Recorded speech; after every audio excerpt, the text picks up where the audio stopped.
Not that you have to curse. I'm just saying that you can curse if you want to.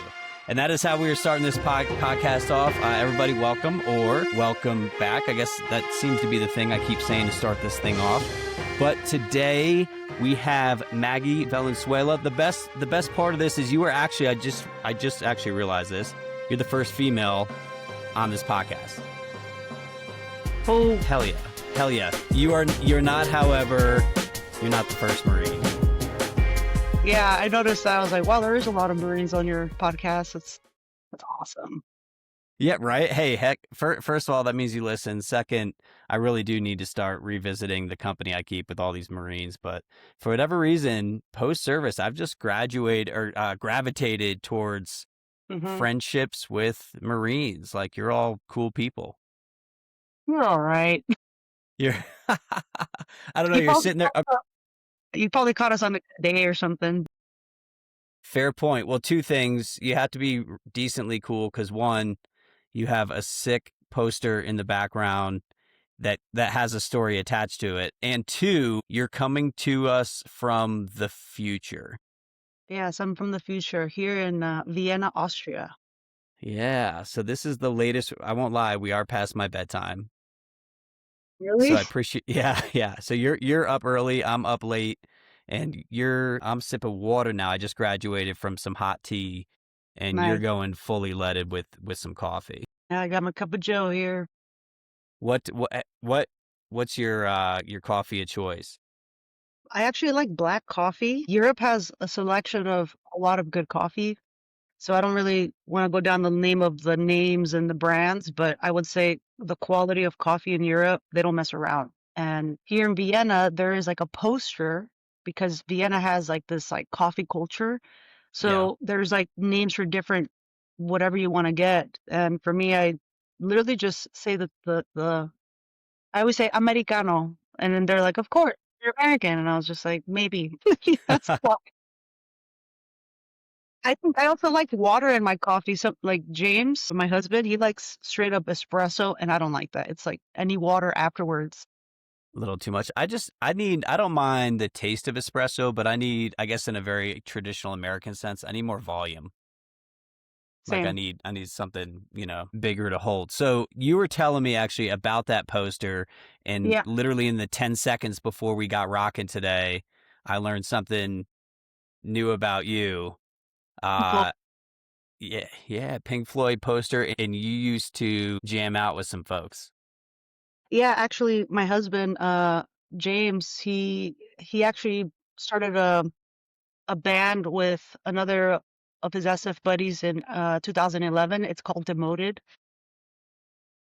The band basically, it just started off from, hey, what do we do on our downtime, to kind of break some of the monotony at work. Fast forward, I met him in 2019 in Stuttgart, Germany. And he, at the time, was working at 110 Panzer. And he'd invite me to his jam sessions with some of the guys on the team, different teams. And I was like, wow, like I've never played an instrument before. So I would watch them like play drums. And during their breaks, I would just kind of mess around with the drum kit. And a couple years later, next thing we know, we're renting out a music studio in Bubligin, which is down the street from 110 Panzerkaserne Barracks. And we would have like these jam sessions inside a storage unit / music studio for musicians.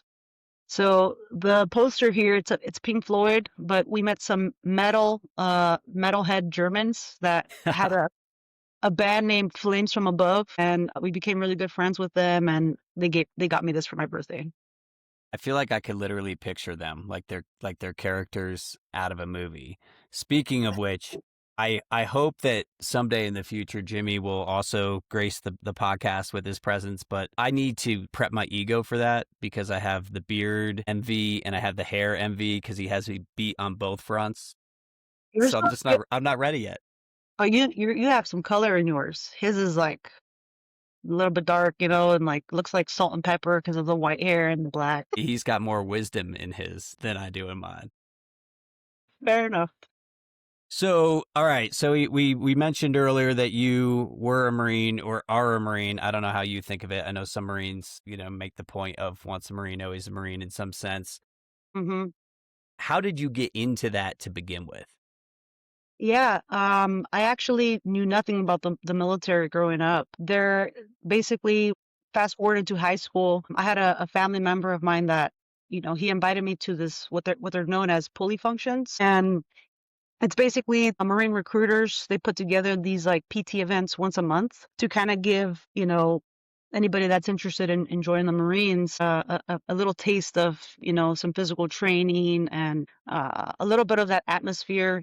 We even learned how to do like creative formation, so a little bit of drill. And yeah, given that I just kind of liked like the structure and a little bit of the fitness challenges that came behind it, like really caught my attention. And because I also grew up playing a lot of sports, we were pretty active kids. My sisters and I, we would get into like, taekwondo, karate. We were involved in the YMCA, Boys and Girls Club, where you're kind of doing physical activities as well. But even like middle school and high school, I played basketball. I loved running, and I ended up doing track and field and cross country as well in high school. So I just kind of had, I think, already a foundation of the physical aspect, being developed there. But the Marine Corps would give me another different opportunity that I had no idea about, but I was willing to just to go and find out. I love your diversity of background, in terms of sports and all different types of activities growing up.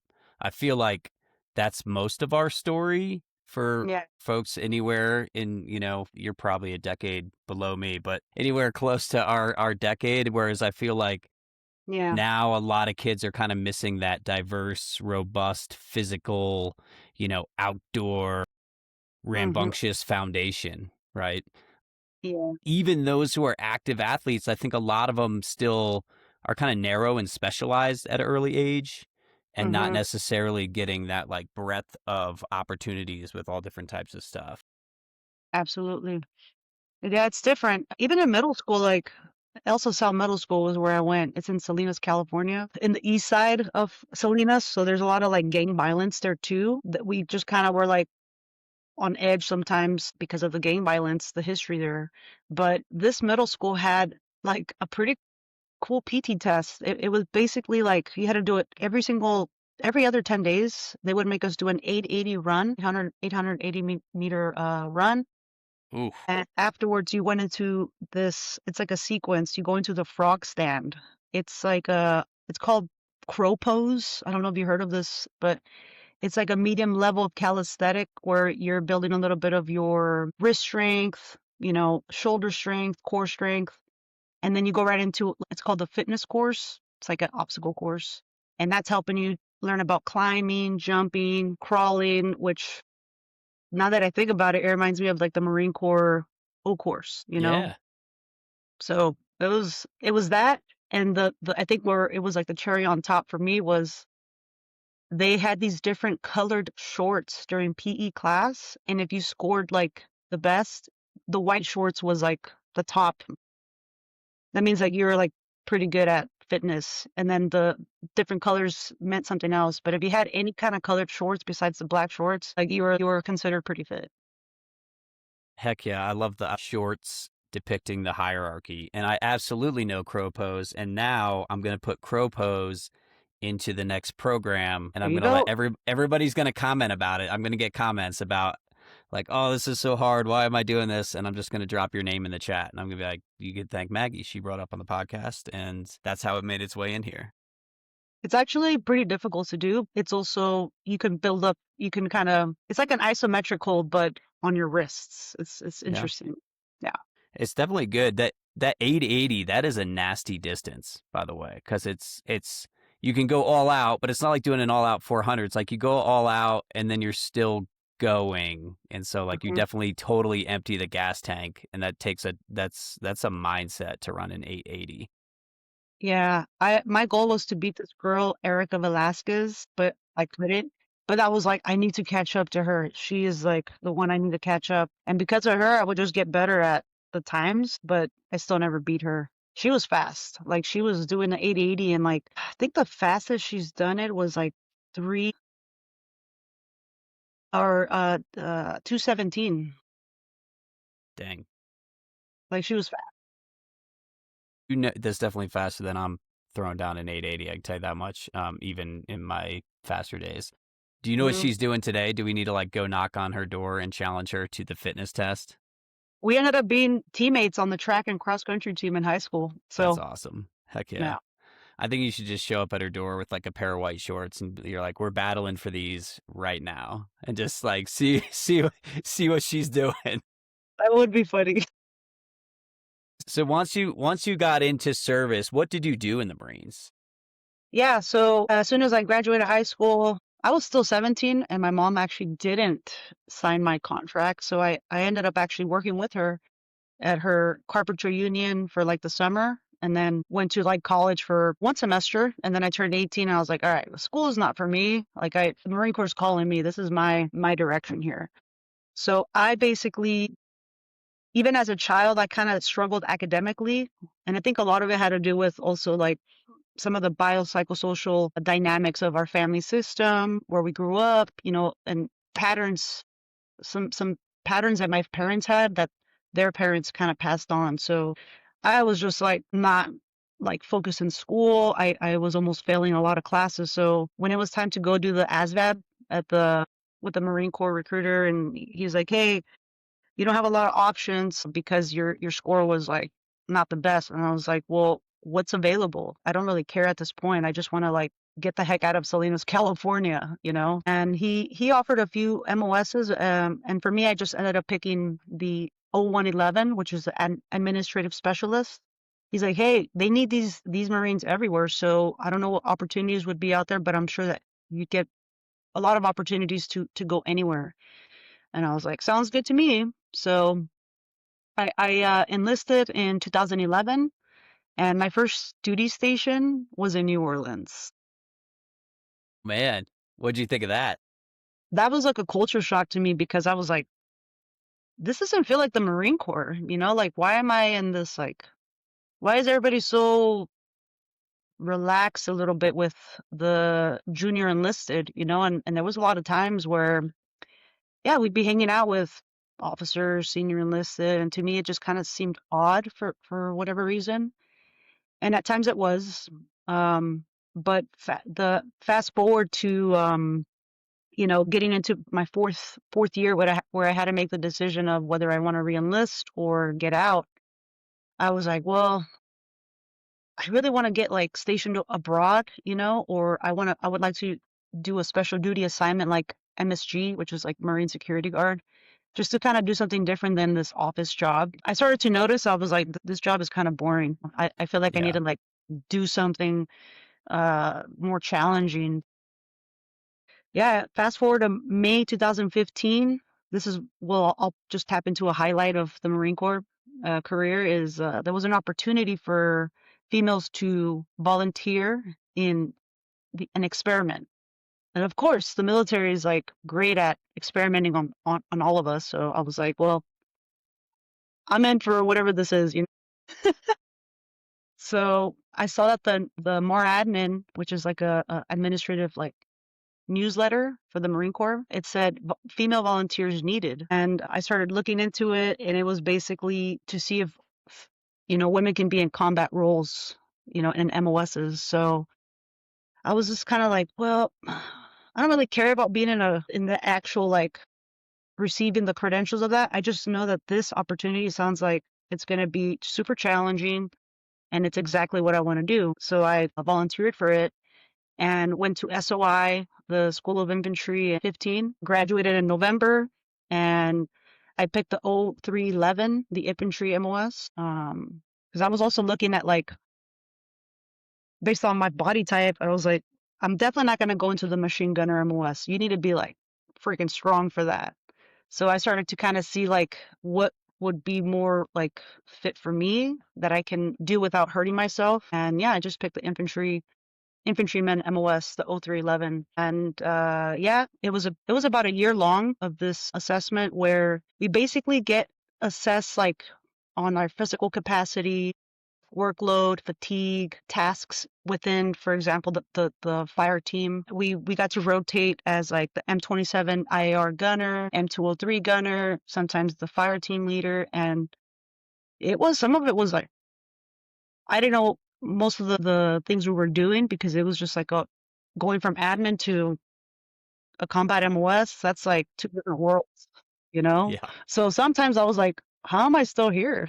You know? But I would say during that whole experiment, I met some pretty cool, solid guys from actual infantry backgrounds. And one of them is actually one of my mentors till this day. And he was my platoon sergeant. He just retired recently, but John Ellis, he was definitely, pretty firm on us, but he also showed a lot of like troop welfare, leadership, and I don't know. He's also a Christian, and I'm also a Christian, so he kind of had this like different way about him that yeah, you can't forget that. So that's I think I would say one of the highlights is being able to do something like that without having like any knowledge, but I think a lot of it was like just having this like drive and passion for challenge, mentally, physically. Yeah. So how long did that last?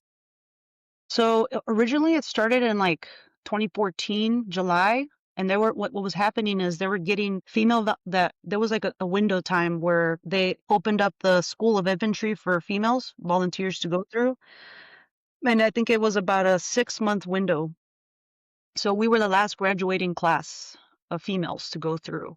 And then I guess the official experiment had already started in June 2014, and then it ended in July 2015. So about a year. And did you go through SOI East or West? So all of us went to SOI East. Okay. Did they have any human performance staff at that time? Absolutely not.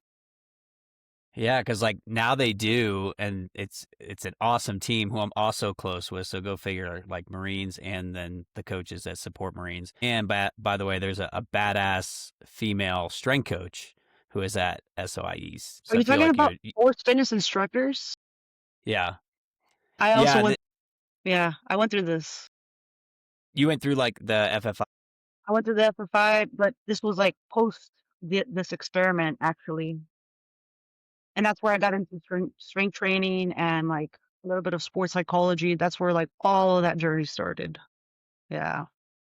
Heck yeah, which by the way, I alluded to it earlier, but that's how you and I know each other is via the Any Given Day training team. Mhm. You've been on that team, it's a brief hiatus, but you've been on that team for quite a while. So that's how I know you through is your physical badassery.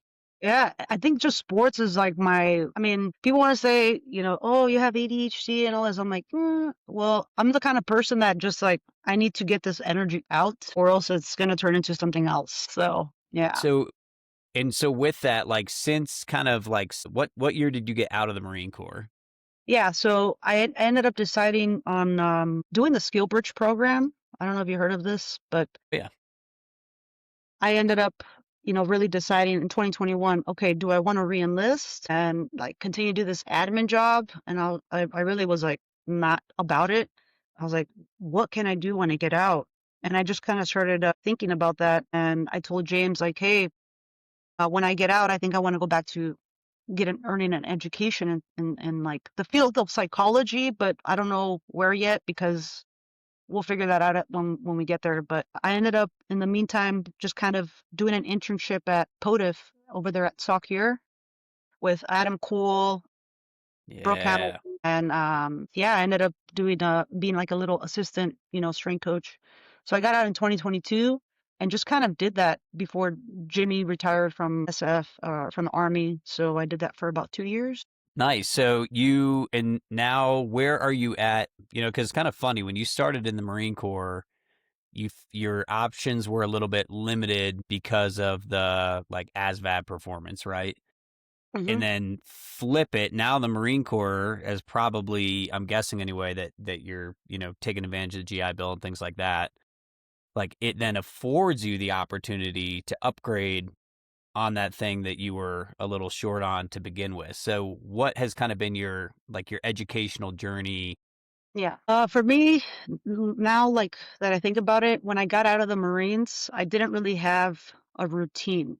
And I didn't realize that that is what works for me and my unique neural development, because I actually did get diagnosed with ADHD. So the military was perfect for me because there was structure, there was timelines, there was all of this. So for me to get kind of back on the saddle was like, I need to, first of all, work on my time management.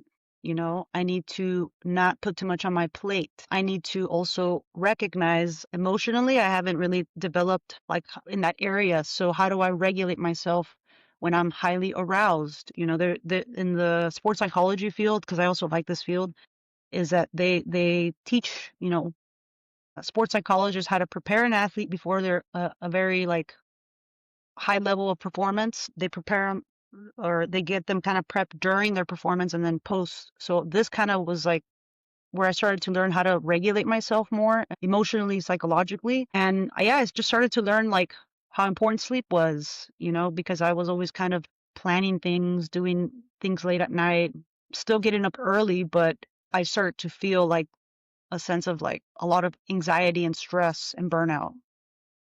So, from an education aspect, when I started university, I felt like I was a private again. I was like, how do I uh, do this again? So it literally felt like that. I was like, man, I feel like I don't know how to organize myself. So I ended up just kind of asking a lot of questions with other students. Hey, how do you organize yourself before for like assignments, exams? And I just kind of started, asking around, asking the professors, and I found kind of like my flow eventually.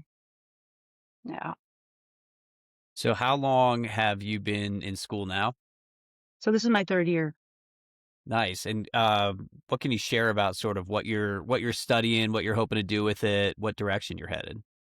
Yeah, so right now because there was a like I always wonder like why am I like this? Where did this all start? All these patterns, whether it's like psychological, emotional, a little bit of the social aspect. I just wanted to know the why. So for some reason psychology was like where I was able to kind of understand certain behaviors and patterns, but I also noticed that recently in November last year, James and I, we got baptized at this local Christian church in Vienna, which has kind of sparked and kind of redirected my journey to build a closer relationship with Jesus Christ. I started to then kind of broaden even more on like a little bit more about truth.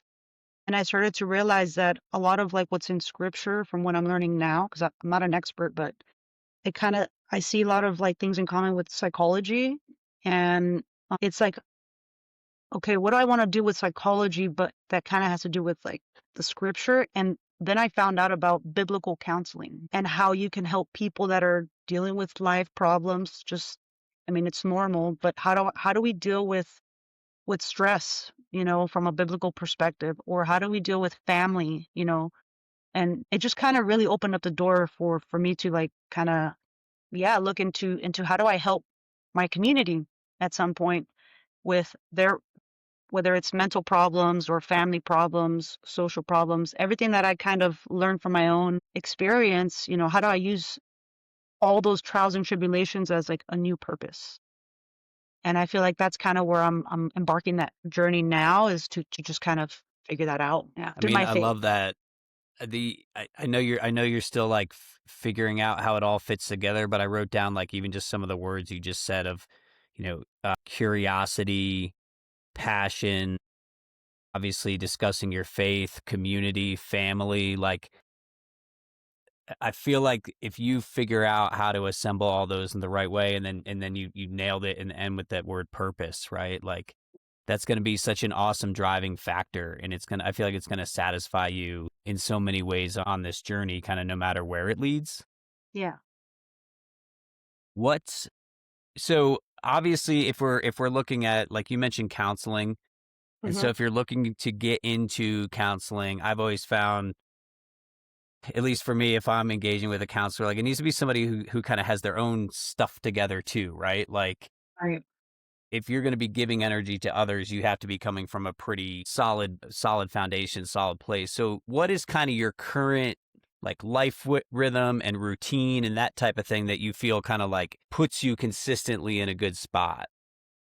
Yes, definitely having that balance with the different aspects of my health. And health is to me a little bit of the everything I mentioned. So psychological health, social health, emotional health, spiritual health. I think for me also is understanding like it's great to as a student right now, it's great to seek that kind of like that wisdom and knowledge, but if I lack understanding and in the direction that I'm going, then I feel like that's where I know I'm gonna have a hard time. So for me to just kind of have that like I really try to look at it as like, all right, when I wake up each morning, like what are we gonna accomplish today? And it's not necessarily like how much can we accomplish, but what can I do to be a better like disciple of God? You know, how do I serve his team? Because I served in the military, but how do I now serve the community here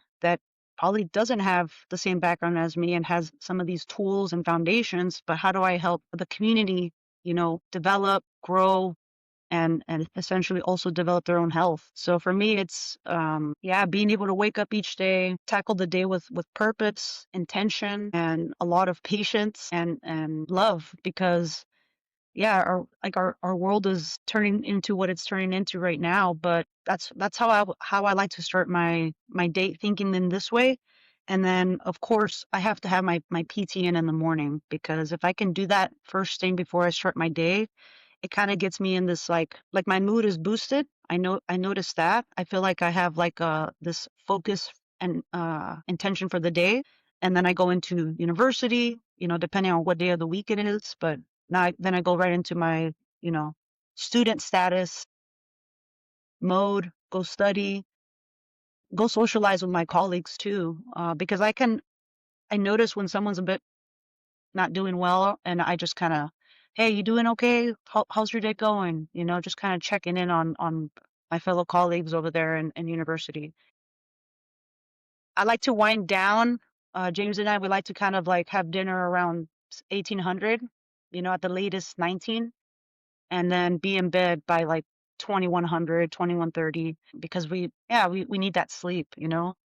So, PT is definitely a little bit of, like, gratitude, you know, praying in the morning, like being grateful for the start of the day, morning PT, eating good meals throughout the day, and also winding down. What that looks like for me is by 8 o'clock, I want to like stop looking at screens, you know, because of the way that our complex brains and body works. It's like always wanting to seek stimulation. So I want to be able to turn that off, especially 1 hour before I go to bed. Yeah, and that's, I mean, even for me in like the health consults that I do on a daily basis now, sleep comes up a lot. And a lot of times, one of the questions I ask is, what does your last hour before bed look like? And it's amazing how people will hang on to this device Yeah. right up until like their eyes are finally closing. Like they it's a crutch in some ways. And to them, they've convinced themselves that they're relaxing. But to your point, like they're just stimulating everything and create, you know, it's like, what are you consuming at that time too? You know, Yeah. people talk about like the blue light. And I'm like, I'm not worried about the blue light. I'm worried about the stress of what you're looking at on the news or social media or, you know, whatever it is. And then taking that with you as your last thoughts of the day. I'm like, that's just like you said, you start the day with intent, but you also are finishing the day with intent. And I think that's equally as important. And I think a lot of people overlook that. Yeah. So on the PT front, you always seem to be training for something. So last year you knocked out a marathon. What are you training for right now? And obviously I know the answer to this, but nobody else does. Yes. So I ended up, yeah, told James, because I also listened to like a lot of podcasts on YouTube, and then in the feed it came the tactical games, and I was like, tactical games, what's this? You know? And it was literally like, oh, that looks so cool. I feel like I've done that before. I've done that. I'm like, I can do that. And then, I just told James, hey, I want to train. And he's like, let's do it. So he's going to sign up too. And Heck yeah. yeah, I really want to going into the tactical games just to, go maybe meet some other fellow veterans because I know this community is like, there's a lot of veterans there or first responders. And I feel like we all speak the same language. So why not? It's definitely an awesome place to find some community, some like-minded folks. It's also, I mean, if you love to shoot Hmm. and if you love to suffer, then it's right up your alley. And that sounds like it is right up your alley. Speaking of which, I want to make sure that I don't forget to bring this up because you and I were chatting like a month ago and you mentioned something you called the pain pleasure balance. Hmm. And like that really resonated with me and it started to like so many things started to make sense. So can you explain kind of your perspective through that lens? Yes, I actually took that concept from when I was doing a class presentation in my one of the psychology courses last year, and we had to design a behavioral change. And with that, we had to create an intervention. I was like, okay, what behavior would I want to change? And the audience that I was focusing on was the university students at our school because a lot of them are during a lecture, during a class lecture, or during their breaks where I would be going for a walk after a 3-hour lecture, but I'm noticing a lot of students are grabbing their cell phone, answering all these like notifications, whether it's on their cell phone or their laptop, and it's just like this constant stimulation.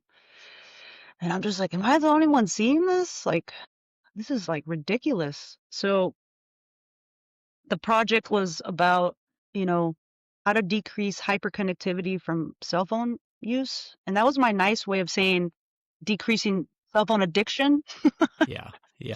because it's not technically considered an addiction yet because they're actually doing research now on could that behavior be an addictive behavior is cell phone usage or cell phone addiction. So it started making me research, but I also wanted to research a little bit about boredom.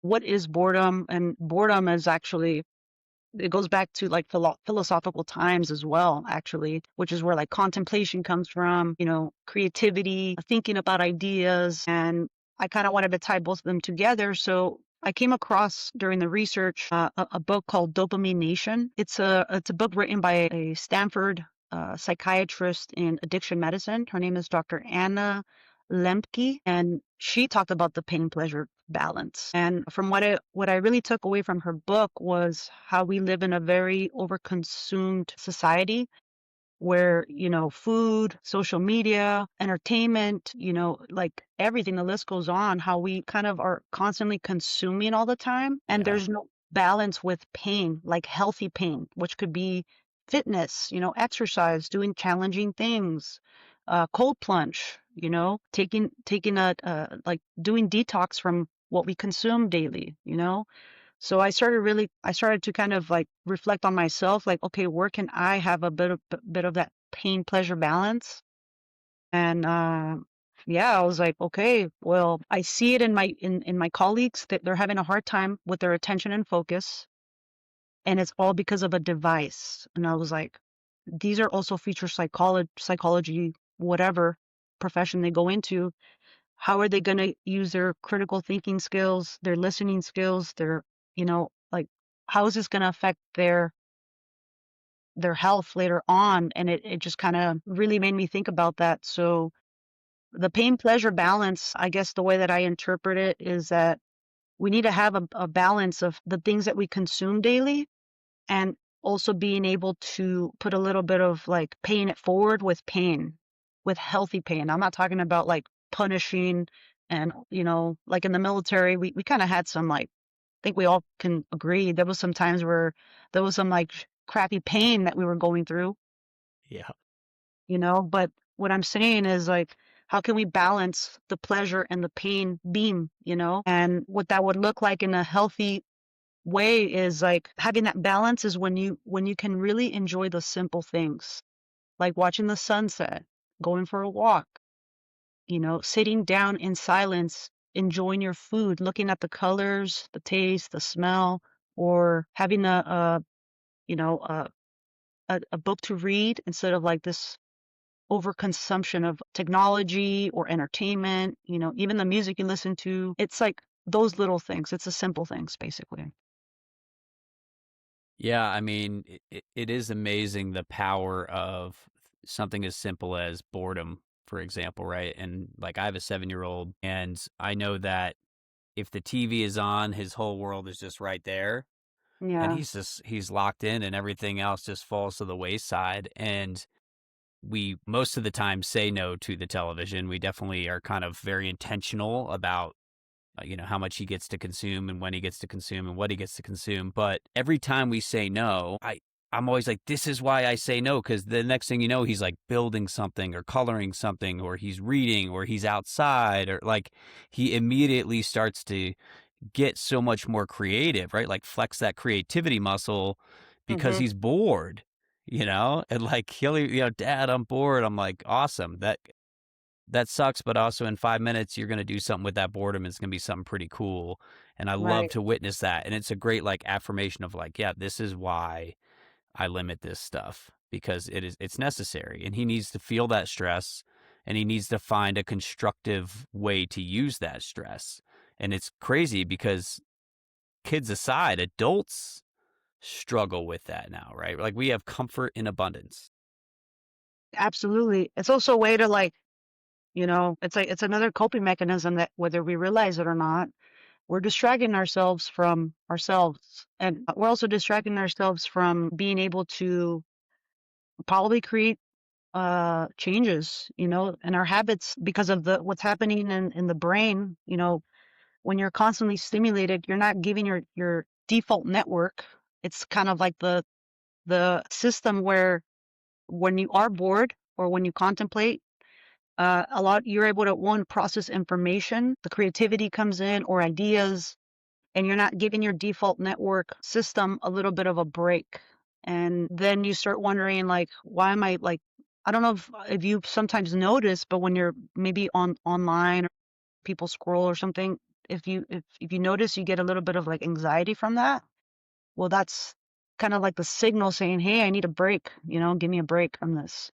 So yeah, and if you don't have that self-awareness of how your body's responding, it just kind of turns into, yeah, habitual habits that eventually affect your health, in different ways. Yeah, I mean, you're definitely way more self-aware than I am. Like even in having this conversation, I feel like you're holding a mirror up in some ways and calling me out without calling me out. And I'm like, okay, yeah, that is me. All right, shoot. Like, yeah, the same stuff that's good for the 7-year-old's probably good for me too. I might need to up my game in a couple of these places. So you mentioned briefly in passing, but you mentioned cold plunge. Are you guys still like hitting this frozen pond in the morning? Yeah, so um the the cold plunge, it's I would say it's literally like somebody, I don't know where James heard this, but supposedly it activates the same chemical in your brain. I don't even know the name, and I'm not even going to try to pretend that I know, but it's like doing cocaine. So you're just like, when you go into the cold plunge and you're just ready to like take the day. I try to go in there at least 3 times per week. I'm not going there every single day. Is he James likes to start his morning going in the cold plunge because I know he needs a little bit more time to kind of mentally kind of wake up. Yeah. For me, I'm already like a super energetic person, so I know like, okay, I don't really need that boost every single morning, but I'll do it every once in a while throughout the week. I don't think I can convince my girlfriend for a cold plunge, but I'm definitely the energetic one. Like I'm up and I'm like, coffee? Like, let's roll, let's go. And she's like, Yeah. just fully waking. But I don't think I'll talk her in a cold plunge. I mean, if we had this, I mean, you guys had this killer, like it's even just like an immersion in nature. Like you have this beautiful pond outside and you walk out and it's literally like, this time of year anyway, like a cut in the ice. And then like you got Jimmy just like dunking down in there. Yeah, he takes it to the next level. For me, I'm like, gonna keep it simple. But yeah, if you are ever thinking about coming to Europe, you and your family are more than welcome to come to Vienna and stay with us. We can swim here, and in the summer it gets very beautiful. And show you Vienna. I mean, we're definitely overdue to make it happen. I'm embarrassed that I never saw Adam over there. Now my good buddy John's over there coaching. Hmm. I have no excuse to not come and take advantage of that at some point in time. Yeah, come So on over whenever, and we will accommodate. heck yeah, I appreciate the offer. Well, I want to be conscious of your time because you do have school to go get to. I got a bed to go get to. That said, this has really been an awesome conversation. I appreciate it. I shouldn't say this out loud, I feel like, but I took more notes in this call than any of the other ones. So I feel like I learned a lot. So I always appreciate that. I try to be a better student. Doing these podcasts, I think, helps with that because I have to ask more questions and shut up a little bit better than I typically do. Before we jump off of here though, Maggie, what's kind of if you had to just say like one bit of words of wisdom to sort of the other veterans out there, wherever they're at in their journey, what would that be? Yes, I would definitely say if if you ever find yourself dealing with a lot of things in your life, a lot of whether it's family related, personal related, community related, psychological, emotional, social, all this biopsychosocial dynamics of things. I'm not telling people what to do. This is just me kind of sharing a little bit of how my life has changed and shifted with purpose is turning your life and surrendering yourself to Jesus Christ, because there's a lot of things happening, a lot of things are kind of turning sideways in the world, and if we don't have a foundation in our faith, personally I'm just going to speak for myself, without my foundation in my faith, I don't think I would have the capability of doing everything or dealing with anything that comes my way on my own with my own strength. I definitely need my faith as my foundation. So if you are struggling in any aspects of your health in your life, I would say scripture really helps with kind of understanding how to deal with some of these, whether it's pain, suffering, any of that. You will find some comfort in the scripture, and I've seen a huge change in my life because of that. So that's all I would want to leave you all with. Well, I only know you now, but I certainly know you as somebody who's got energy and focus and heart and obviously faith. So whatever you're doing, keep on doing it. And I really appreciate your time. I appreciate you sharing some of your story, and so does everybody listening. So thank you. Thank you, brother, and Semper Fidelis.